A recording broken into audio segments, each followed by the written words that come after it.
देख। जय जगन्नाथ। जैसा कि आप सब देख पा रहे हैं कि इस वक्त हम चार धाम में से एक धाम जगन्नाथपुरी, जिसे पुरुषोत्तमपुरी भी कहा जाता है, उस जगह पर बैठे हुए हैं। आज मेरे साथ यहाँ पर हैं परम पूज्य अभिनंदन जी महाराज, जिनके साथ हम कुछ चर्चा करेंगे, जिन बातों के बारे में हम सब सामान्य तौर पर जानना चाहते हैं। तो आइए महाराज जी से बात करते हैं।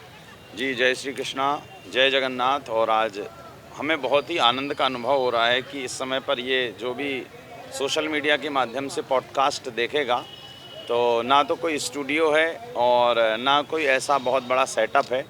ये सबसे बड़ा सेटअप जो श्री जगन्नाथ महाप्रभु का, और उसी प्रांगण परिसर में बैठकर हम लोग ये पहला पॉडकास्ट आज शूट कर रहे हैं। तो इस बात का हमें बहुत ही हर्ष है। और हमारे सामने आकांक्षा शर्मा जी विराजमान हैं, जो सुंदर सुंदर क्वेश्चनों को लेकर आज हमारे साथ में आई हुई हैं। तो बहुत बहुत धन्यवाद सभी दर्शकों का और आपका भी धन्यवाद महाराज जी। सबसे पहले मैं आपसे ये जानना चाहूँगी कि जगन्नाथपुरी को कलयुग का भगवान क्यों कहा जाता है? देखिए, अब भगवान श्री जगन्नाथ जी को कलयुग का भगवान इसी कारण कहा जाता है। इसके पीछे वैसे तो वैदिक कथाएं और आध्यात्मिक काफ़ी सारी कथाएं हैं, शास्त्रिक कथाएं हैं। चूँकि कई लोगों का ऐसा भाव रहता है, एक कथा प्रचलित है जो सोशल मीडिया इत्यादि पर है कि कई लोगों का ऐसा हुआ कि भगवान श्री कृष्ण ने जब शरीर छोड़ा तो उनके शरीर को जलाया गया और सारा शरीर जल गया, किंतु नाभि नहीं जली। और उसी नाभि को फिर भगवान श्री जगन्नाथ के अंदर स्थापित किया गया। तो ये तो सदैव देखिए, आप भी जैसे जानते हैं कि वो साक्षात ईश्वर ब्रह्म है। और ब्रह्म जब अवतार लेते हैं तो हमारे आपके जैसे जो अस्थि मांस रुधिर इन सब को लेकर उनका शरीर नहीं होता है, भगवान का प्रागट्य होता है। और भगवान प्रागट्य होने के बाद में भगवान अपने में ही अंतर्ध्यान हो जाते हैं। तो मैं सोशल मीडिया के माध्यम से जिनको ये गलत कथा या पता है, तो मैं सबसे पहले तो उसके बारे में कहूँगा कि आप, क्योंकि भगवान को कभी जलाया नहीं गया। लोग कहते हैं अर्जुन ने जलाया और नाभि नहीं, तो जलाया नहीं गया है। ये जो भगवान श्री जगन्नाथ का रूप हम देख रहे हैं, ये साक्षात प्रत्यक्ष भगवान श्री जो शालिग्राम जी का रूप है। तो भगवान शालिग्राम जी के, चैतन्य शालिग्राम जी भगवान श्री जगन्नाथ जी के अंदर साक्षात विराजमान है। एक छोटी सी कथा है कि राजा इंद्रद्युम्न हुए, जो नील माधव का पूजन करते थे और बड़े गुप्त तरीके से पूजन करते थे। तो नील माधव ने एक बार इंद्रद्युम्न से कहा कि केवल इस स्वरूप को तुम ही देख सकते हो, कोई और नहीं देख सकता है। ये सतयुग की कथा मैं बता रहा हूँ आपको। तो एक दिन कोई भक्त राजा के पीछे पीछे गए और उन्होंने देखा कि ऐसे कौन से नील माधव जी जिनका जी इतना गुप्त रूप में पूजन करते हैं। तो जब जाकर देखा तो नील माधव जी ने पहले ही कहा था, यदि कोई और देखेगा आपके अलावा तो मैं अंतर्ध्यान हो जाऊंगा। भगवान अंतर्ध्यान हो गए। फिर राजा ने बहुत प्रार्थना की, प्रयास किया कि हे नाथ, हमसे गलती हो गई, आप फिर से प्रकट हो जाइए, यदि आप नहीं आए तो मैं अपने प्राण त्याग दूंगा।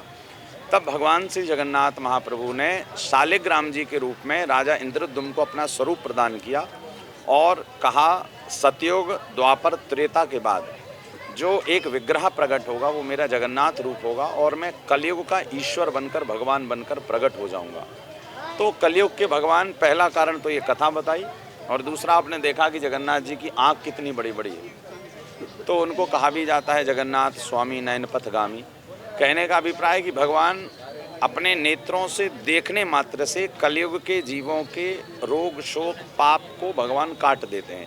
इसी कारण इनको कलयुग का भगवान कहा जाता है कि जीव को इन जगन्नाथ जी का दर्शन करने के बाद में एक अंतःकरण में आनंद की प्राप्ति अनुभूति होती है। और कलयुग के जीव इनके दर्शन मात्र से पाप कट जाते हैं। क्योंकि हम लोग जप नहीं कर सकते, तप नहीं कर सकते, माला नहीं कर सकते, किंतु सबसे सरल विधि है कि जगन्नाथ जी का दर्शन कर सकते हैं। इसी कारण ये कलयुग में विशेष रूप से माने गए और पूजे गए। जाना आप लोगों ने कि भगवान जगन्नाथ को कलयुग का भगवान क्यों कहा जाता है। अगला सवाल है मेरा महाराज जी से जी। कि पहले के समय में धार्मिक स्थलों पर पहुंचने के मार्ग बहुत दुर्लभ हुआ करते थे। अब धार्मिक स्थल बहुत तेज़ी से विकसित हो रहे हैं। तो इन बढ़ते हुए धार्मिक पर्यटन के को आप कैसे देखते हैं? देखिए, सबसे पहले तो मैं ऑडियंस जो सुन रही है, क्योंकि सभी लोग धामों का आश्रय लेते हैं, धामों की यात्रा करते हैं, तो सबसे पहले तो मैं बताना चाहूँगा कि विकसित होना तो बहुत अच्छी बात है, क्योंकि डेवलपमेंट ज़रूरी भी है। और विशेष रूप से हमारा सनातन धर्म तभी फलेगा फूलेगा जब हमारे यहाँ के मंदिर और जितने भी भगवान के देव स्थान हैं, जब उनका डेवलपमेंट होगा। आप देखिए, ये जगन्नाथ मंदिर पूरा का पूरा 10 एकड़ की भूमि पर फैला हुआ है। यहाँ पर 4 द्वार हैं और 2 बाउंड्रीज़ हैं। तो कितना ऐसा लग रहा है जगन्नाथ जी के परिसर में बैठकर जैसे हम लोग भारत की भूमि पर नहीं, शायद किसी और अन्य भूमि पर बैठे हैं। किंतु वास्तव में हमारे भारत का ये विकास और विकसितशील देश के श्रेणी में आकर खड़ा हुआ है। तो होटल्स बने, मंदिर डेवलप हों, किंतु जब हम भक्त लोग घर से निकलें तो चूंकि पहले के मार्ग दुर्गम हुआ करते थे, तो कहते हैं पुण्य करने वाला ही पहुंच पाता था। और अब तो महाराज जिसको देखो फ्लाइट की टिकट ली, ट्रेन पकड़ी और सीधे जगन्नाथपुरी आ गए। तो मैं कहना चाहूँगा कि आप लोग धाम का आश्रय लीजिए, जगन्नाथ जी आइए, किंतु अंतःकरण में ये बात होनी चाहिए कि हम जगन्नाथपुरी आए हैं, या हम द्वारिकाधीश गए हैं, या रामेश्वर गए हैं, या बद्रीनाथ गए हैं। ये जब अंतःचित्त में भाव रहेगा तो आप ऐसे धामों पर आकर फिर कोई पाप कृत्य नहीं करेंगे, क्योंकि शास्त्रों ने एक बहुत अच्छा वचन कहा है कि अन्य क्षेत्रे कृतम पापम पुण्य क्षेत्रे विनश्यति, और पुण्य क्षेत्रे कृतम पापम वज्र लेपो भविष्यति। यानी अन्य क्षेत्रों में किया गया पाप तीर्थ क्षेत्रों में मिट जाता है, किंतु तीर्थ क्षेत्र में किया गया पाप कहते हैं वो वज्र के समान हमारे प्रारब्ध में भगवान अमिट कर देते हैं, लिख देते हैं। तो इसी कारण डेवलपमेंट तो बहुत अच्छी बात और होना भी चाहिए, किंतु हाँ, हम जब आप यहाँ पर धाम का आश्रय लें तो जाने में तो कोई पाप ना करें, अनजाने में हो जाए वो अलग बात है। तो इसी कारण डेवलपमेंट भी ज़रूरी है और हमें चैतन्य से ये सोचना भी है कि हम धाम पर हैं।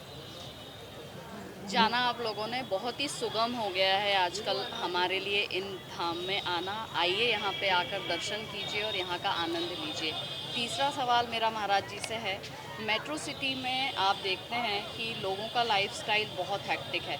उनके वर्किंग आवर्स और उनकी लाइफस्टाइल की वजह से उनके पास धर्म और आध्यात्म के लिए समय नहीं है। जी जी। तो इसे उसके लिए समय कैसे निकालें और स्ट्रेस लेवल को कैसे मैनेज करें? देखिए, अब मेट्रो सिटीज़ में आप भी इस चीज़ को देखती होंगी, या कि नॉर्मली ये तो बहाना होता है कि टाइम नहीं है, क्योंकि जब वीकेंड्स आते हैं तो सैटरडे संडे को पार्टीज़ के लिए टाइम निकाल लेते हैं करेक्ट। और बाकी मोबाइल्स के लिए टाइम निकाल लेते हैं। तो ये सबसे बड़ा बहाना होता है कि हमारे पास टाइम नहीं है, क्योंकि एक माला करने में मुश्किल से यदि कोई नया साधक है तो मुझे लगता है 5-7 मिनट लगेगा, और यदि आप उसको कंटिन्यू करते जाएंगे तो मुश्किल से 2 या 3 मिनट में एक माला हो जाती है। अब चूँकि लोग कहते टाइम नहीं है तो आप मंडे टू फ्राइडे काम कीजिए, किंतु सैटरडे संडे नियम बना लीजिए कि हमें एक माला करनी ही करनी है। तो सबसे सीधी बात है कि आप वीकेंड्स में बाकी चीज़ों के लिए टाइम निकालते हैं तो टू डू लिस्ट में आप सबसे पहले प्रायोरिटी पे लिखिए कि आज मेरे को राम जी की, कृष्ण भगवान की, या जिनको भी आप मानते हैं, कि मेरे को एक माला करनी क्योंकि सैटरडे संडे है। तो नॉर्मली टाइम निकाला जा सकता है। और अब बात आपने की स्ट्रेस लेवल की, तो एक बहुत ही अच्छा वर्ड हमारे यहाँ पर सनातन में कहा जाता है जिसको स्पिरिचुअली पावर कहते हैं, अध्यात्म शक्ति।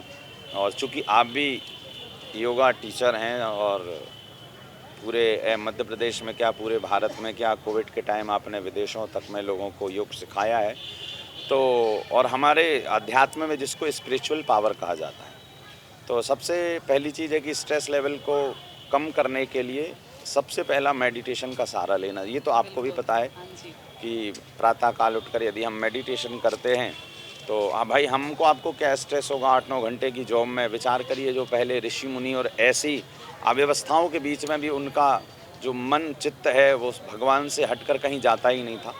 तो सीधी सी बात है कि और वर्तमान में इतनी सारी सुख सुविधाएं, भोग की सामग्री प्राप्त होने के बाद भी यदि हमारा स्ट्रेस लेवल बढ़ रहा है तो कहीं ना कहीं आप उसका सदुपयोग नहीं दुरुपयोग कर रहे हैं। तो उसको बैलेंस करने के लिए देखिए, योग बैलेंस का ही नाम है। तो प्रातःकाल मेडिटेशन करके आप किसी भी स्ट्रेस को कम कर सकते हैं। मेरे हिसाब से तो यही है और आपके हिसाब से भी ये होगा। जी जी जी। तो जिस तरह से हम अपने मन के सारे कामों के लिए समय निकालते हैं, घर के ज़रूरी कामों के लिए समय निकालते हैं, महाराज जी ने बताया 5 से 10 मिनट का समय हम अपने धर्म और आध्यात्म के लिए भी निकाल सकते हैं। अगला सवाल मेरा आपसे है कि 33 कोटि देवी देवता और भगवान, क्या ये दोनों एक हैं या अलग अलग हैं, और दोनों में क्या डिफरेंस है? देखिए, सबसे पहले तो जैसे कि नाम से ही आपको पता चल रहा है कि 33 कोटि, कोटि का मतलब करोड़ भी होता है और हमारे शास्त्रों में कोटि का मतलब प्रकार भी होता है। तो आप ऐसे काउंट कर लें कि 33 टाइप्स देवता के हैं या 33 करोड़ देवता हैं। तो बहुत सिंपल सी बात है कि भगवान जो एक विशेष गुणवाचक को प्रदर्शित कर रहे हैं कि भगवान, देखिए देवता कौन है, जो कोई चीज़ देते हैं। जैसे हमारे यहाँ पर इंद्र को बरसात का देवता कहा जाता है, पवन देव हो गए वायु के देवता, वरुण देव जल के देवता, गणेश भी देवता कहे गए बुद्धि के, सरस्वती भी देवी कही गई हैं ज्ञान की। तो ये पर्टिकुलर एक कहते हैं ना डिपार्टमेंट को ये लोग हैंडल कर रहे हैं कि भगवान गणेश जी के पास यदि आप जाओगे और कहोगे कि हमें बल प्रदान कर दो, तो गणेश जी कहेंगे नहीं हमारे पास नहीं है। इंद्र के पास आप जाएंगे, कहेंगे हमें वायु दे दो, तो वो कहेंगे नहीं हमारे पास नहीं, पवन देवता के पास। तो ये देवता हैं जो दे रहे हैं, किंतु इन सबका जो कंट्रोलर है, चाहे आप इंद्र देवता या वायु देवता, पवन देवता, गणेश, जितना इन सबके कंट्रोलर को भगवान कहा गया। और शास्त्रों में भगवान के 6 गुण बताए हैं, ऐश्वर्य, वीर, स्मृति, यश, ज्ञान और सौम्यता। भगवान का गुण है कि वो अपने आर्त भाव से, अपने सौम्य भाव से, जैसे हम लोग जगन्नाथ जी के शरण में गए, अब किसी का राहु खराब है, केतु खराब है, या कोई भी देवता से उसका बन नहीं रहा है, तो जब वो भगवान श्री जगन्नाथ जी के पास जाएगा, तो चूँकि इन सारे कहते हैं ना डिपार्टमेंट के हेड हैं भगवान जगन्नाथ। अब जब जगन्नाथ जी की शरण में जाएंगे, आर्त भाव से रोएंगे, तो भगवान जगन्नाथ जी उस डिपार्टमेंट के देवता से कह देते कि भैया इनका काम बना दो। तो बहुत सिंपल सी बात है कि देवता अलग हैं और भगवान अलग हैं। देवताओं के ऊपर भगवान है और भगवान के भी ऊपर एक और शब्द हमारे यहाँ शास्त्रों में कहा ईश्वर का। ईश्वर संभवतः हमारे सनातन धर्म में 2 के लिए उपयोग किया जाता है, विष्णु और शिव के लिए। ये दोनों ही ईश्वर की श्रेणी में आते हैं। तो भगवान और देवता में बस यही अंतर है। जी जी। जाना हमने देवी देवता, 33 कोटि देवी देवता और भगवान में क्या डिफरेंस है। आई होप आप लोगों को समझ आया होगा। अगला और आखिरी सवाल मेरा आपसे है, 70% से ज़्यादा लोग अपने बच्चों को मिशनरी स्कूल्स में पढ़ाते हैं। जी जी। वहाँ पर सनातन संस्कृति के बारे में तो बच्चों को नहीं बताया जाता। इन स्थितियों में बच्चे धर्म के प्रति गुमराह रहते हैं। तो प्रभु यीशु को तो वो जानते हैं, लेकिन योगेश्वर भगवान श्री कृष्ण, मर्यादा पुरुषोत्तम श्री राम, शिव जी के बारे में कोई बात नहीं होती है। ये चुनौती को कैसे हम सामना करेंगे इसका? अब देखिए, वैसे तो मैं वर्तमान युग पर यदि बात करूं तो, और जहां पर इस समय हमारे भारत पर सनातन धर्म की जय जयकार हो रही है, तो सबसे पहले तो मैं यही कहूँगा एज आ स्पिरिचुअल गुरु के माध्यम से कि बच्चों को ऐसे स्कूल में डालना ही नहीं चाहिए। सबसे पहला तो मेरा यही मानना है, जहाँ पर हमारी धर्म संस्कृति के बारे में ना सिखाया जाए, जहाँ पर हमारे भगवान के बारे में ना बताया जाए, अपितु धर्म से विमुख करके किसी और का ज्ञान दिया जाए। चूँकि हमारा जो सनातन धर्म है वो पर्टिकुलर केवल हिंदुज़्म को नहीं फॉलो करने के लिए बोलता है। सनातन धर्म का मतलब है जो विराट है, तीनों लोक 14 भुवनों में, इसके अंदर जो भी आते हैं सब सनातनी है, और जो उसको फॉलो कर लिया वो सनातन धर्मी है। तो हमारे यहाँ पर कभी भी ये नहीं शिक्षा दी जाती कि आप इनको मत मानिए, इनको मत मानिए, इनके साथ बुरा करिए, ये कोई अंतर नहीं है। हमारे यहाँ पर तो केवल और केवल ये कहा गया है कि सर्वे भवन्तु सुखिना, सर्वे सन्तु निरामया, सर्वे भद्राणि पश्यन्तु, माँ कश्चित् दुख भाग भवेत्। और आदि गुरु स्वामी श्री हमारे काशी जी के करपात्री जी महाराज हुए, जिन्होंने नारा दिया विश्व का कल्याण हो। आज कोई देश ऐसा नहीं कहता है कि केवल इस चीन का कल्याण हो, जापान का कल्याण हो, अपने अपने, केवल भारत देश ही ऐसा है जो कहता है विश्व का कल्याण हो। तो सबसे पहले तो हमारा सनातन भारतीय संस्कृति उदार है। अब चूँकि मॉडर्निटी बहुत ज़्यादा है, बच्चा कैसे स्कूल में पढ़ रहा है ये भी आज सोसाइटीज़ में रहने वालों को बड़ा लेवल लगता है कि हमारा बच्चा इस स्कूल में पढ़ रहा है। तो सबसे पहला मैं उन पेरेंट्सों से रिक्वेस्ट करूँगा कि बच्चा स्कूल में क्या पढ़ रहा है वो ठीक है, पेरेंट्सों की जवाबदारी है कि घर पर आकर बच्चे को कम से कम आधा घंटा आप अपने भगवान की स्टोरी सुनाएं। अब चूँकि आजकल माता पिता को ही नहीं टाइम है या नहीं आती स्टोरी, तो उसके लिए पहले के ज़माने में होता था कि घर में माता पिता जब आरती इत्यादि होती थी तो साथ में खड़ा करते थे, तो वहीं से बच्चों के संस्कार डेवलप होते थे। तो सबसे पहला आपने देखा जो क्रिश्चियनिटी है या जो अन्य धर्मों के लोग हैं, तो उन लोगों में मैंने एक बहुत अच्छी बात देखी कि वो लोग नियम को फॉलो करते, डिसिप्लिन। मतलब यदि उनके घर का बच्चा बाइबल पढ़ता है तो वो पढ़ेगा, यदि वो कुरान पढ़ता है तो पढ़ेगा, यदि वो गुरुद्वारे जाता है तो वो जाएगा। लेकिन हमारे यहाँ कर बच्चों में क्या है कि माता पिता उनको बाकी सब चीज़ों के लिए तो डिसिप्लिन सिखा देते हैं, कि सुबह उठना है, ये करना है, किंतु अपने धर्म के लिए डिसिप्लिन नहीं करते हैं। तो सबसे पहला मेरा निवेदन है कि बच्चा स्कूल में तो मात्र 7 से 8 घंटा रहता है, 16 घंटे तो माता पिता के पास में रहता है। तो बच्चों को मिशनरी स्कूल में पढ़ाने के साथ-साथ यदि धर्म से जोड़ना है, तो घर पर डिसिप्लिन भी शिक्षा माहौल बनाइए कि वो बच्चा कम से कम 5 मिनट 10 मिनट बैठ के हनुमान चालीसा पढ़े, राम नाम की माला करे, राम स्तुति गाए। पेरेंट्स चाहें तो कर सकते हैं, तो बच्चा पढ़ाई के लिए तो वहाँ जा और उसको ब्रेन में बता दिया जाए कि तुम यहाँ केवल पढ़ने जा रहे हो, वास्तव में तुम्हारी मूल प्रकृति हमारा सनातन धर्म ही है। तो फिर बच्चा बड़ा जब होगा तो उसके संस्कार ऑटोमेटिकली डेवलप हो जाएंगे। जी जी। जे हमने जाना, जैसा कि अभी महाराज जी ने बताया, कह सकते हैं कि हम बहुत समय से, और ये कहना भी अतिशयोक्ति नहीं होगा कि बचपन से सुनते आ रहे हैं कि प्रथम पाठशाला तो हमारा घर ही होता है। संस्कार, हमारे रूट डेवलप होते हैं हमारे घर से। तो बिल्कुल सही बात है, 7 से 8 घंटे बच्चा स्कूल में रहता है, उसके अलावा वो सारा समय घर में रहता है, तो संस्कार डेवलप घर से ही होंगे। ऐसा कहना बिल्कुल भी गलत है कि मिशनरी स्कूल में है बच्चा तो अपने धर्म और आध्यात्म से दूर हो जाएगा। तो हमने जाना आज महाराज जी से उन सारी सवालों के बारे में जो जनरली हमारे दिमाग में, हमारे मन में ये प्रश्न उठते हैं कि ऐसा है तो क्या करें।